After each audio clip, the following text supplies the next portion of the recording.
world. My name is Lauren. And my name is Kendall. We are rising sixth graders in the Wilson West Middle School, and this is some more good news, Youth Volunteer Corps Edition.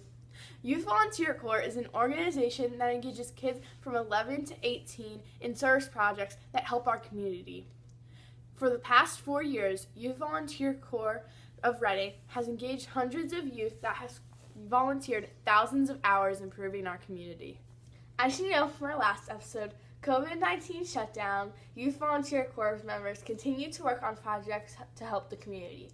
We are committed to sharing these stories with you. Highlighting one of these projects is Princess from Central Middle School in Reading. Thanks, Lauren and Kendall. Youth Volunteer Corps is continuing to spread positivity, making an effort to encourage others during these difficult times. We formed a group at Southern Middle School in 2018 called Girls Supporting Girls, Period. In this group, we learned about the importance of menstrual equity. Menstrual equity is the concept of having equal access to hygiene products and period education for everyone, regardless of economic background. We formed this group to fight for girls at our school to have access to period products in school bathrooms. This group is still volunteering virtually during the pandemic, educating and informing everyone about period poverty and menstrual equity. At the end of May, during Period Poverty Awareness Week, we made out 400 period kits containing supplies that girls need. The kits were distributed during the free lunch program at Olivet's Boys and Girls Club and middle schools in Reading. We also made an effort to educate the public by creating a public service announcement and a trifold pamphlet called Period Talk. Our efforts were covered by news articles in the Reading Eagle, Reading Magazine, and BCTV. Through social media, we were able to reach over 1,500 people with our message. For more information on how you can make a change in these areas by donating, signing a national petition to end period poverty, or viewing our public service announcement, visit www.voiceupberks.org/periodtalk. Reporting for Youth Volunteer Corps of Reading, I'm Princess from Central Middle. Back to you, Lauren and Kendall. That's a great project. Thanks for your effort, Princess. And now, with another great Youth Volunteer Corps project, here's Molly. Thanks, Kendall and Lauren. Today I will address a project called Juggalo-thon, which was created by a recent Y Missing graduate, Simon.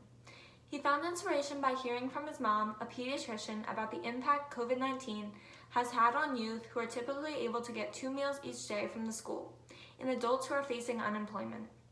After speaking to his mom, Simon claims, "I really began to notice the growing need for food as unemployment climbed and families struggled to get food on the table." He explains, "Burke's Juggalo-thon popped into my head because of all the time I've been spending training this summer for soccer." While working with Youth Volunteer Corps of Reading, Simon created this project that encourages youth to juggle a soccer ball and collect donations as they reach their individual goals in minutes or touches on the ball. This project was accomplished all while maintaining safe distances as the youth simply juggled in their homes and backyards on July 4th.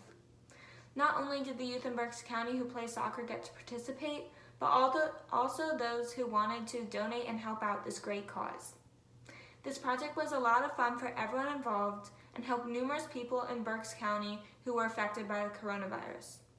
And this project raised over $3,000 for Helping Harvest.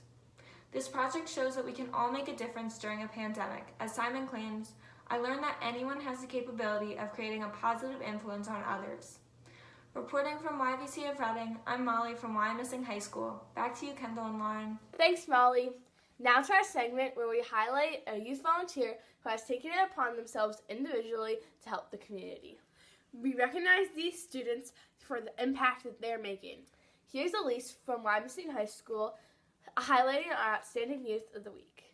Thank you, Lauren and Kendall. Hi, my name is Elise, and I just completed my sophomore year at Y Missing Area Junior-Senior High School. Today we will be speaking with Carly, a student at Exeter and a highly involved member of Youth Volunteer Corps. Carly, you have been organizing many different community projects this past few months, including sewing masks for your police department.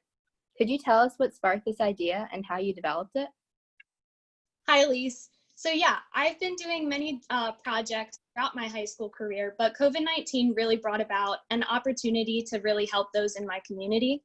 So there was a need that I saw for sewn masks for our members of our local police and fire volunteers and workers. And I just thought, I've been sewing since I was 4 or 5, and I love making things for people. And this was a great opportunity that my mom and I could design our own pattern for the masks and also make all of the masks. So I ended up making 36 masks, donated to our emergency services of Exeter. And so I actually got to see some of them wearing them and got pictures with them. So it's just a really great opportunity to be able to get involved in the community while still being able to create and help those who are serving us. I'm sure this has been greatly appreciated and is helping to keep them safe. You also have been working on brightening your township through a community art project. Could you tell us about that? Yeah. So after the masks became more mass produced because of the spread of COVID-19, the need for local seamstresses and homemade masks weren't as needed. So I wanted to find another opportunity to brighten and bring happiness in our community, even during the times of uncertainty. So I'm starting a painted rock project so that families from young to old can get involved and paint rocks that will then eventually be turned into a community-wide art installation that will be able to be seen by the community. These projects are really inspiring. How have you stayed motivated during the time of quarantine? I think it's just one of those things that I love being involved with people. I'm a people person, and I think by staying connected through volunteering, even though we might not be able to do them in person and with our friends or other volunteers, we can still really get involved. And I think just being involved as a youth is a really powerful thing. And just being able to know that you're helping your community, and while you might be sitting at home, you could be doing something while you're sitting at home. So I think that's been one of the biggest things, and just being able to still help others and still have a positive outlook on life, even when things can be so dim and uncertain. Do you have any advice on creating and developing a project of your own?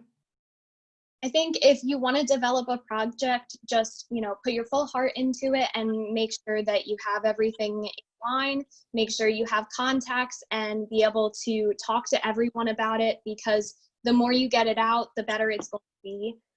If you have friends or business partners involved, it's amazing. And, just motivate yourself and have that passion for your community like some others have, and reach out to those, and don't be afraid to ask for help, because it can be a really big task to take things on, such as a community volunteer project. But when you have those around you who support you and help you, it turns out great, and it makes everyone so much, it makes a difference in your life. Definitely. Congratulations on being named Outstanding Youth of the Week, and thank you so much, Carly, for your time and all that you are doing for our community. Now back to our hosts. Thanks, Carly, for all you're doing to make a positive impact during this time. We wrap up this episode again with big smiles on our faces, encouraged by the youth in our community and so many others around the globe who are coming together to help others. We can't wait to see you again with some more good news from our youth volunteers. But until then, thank you, stay safe, and keep on smiling. My message is, change will not come if we wait for some other person or some other time. We are the ones we've been waiting for. We are the change we seek. And this is by Barack Obama.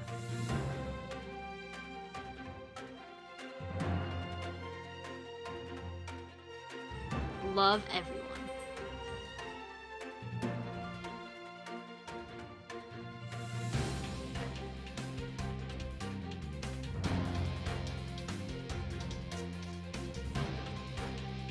Every day you have the power to choose our better history by opening your hearts and minds, by speaking up for what you know is right, and this is by Michelle Obama.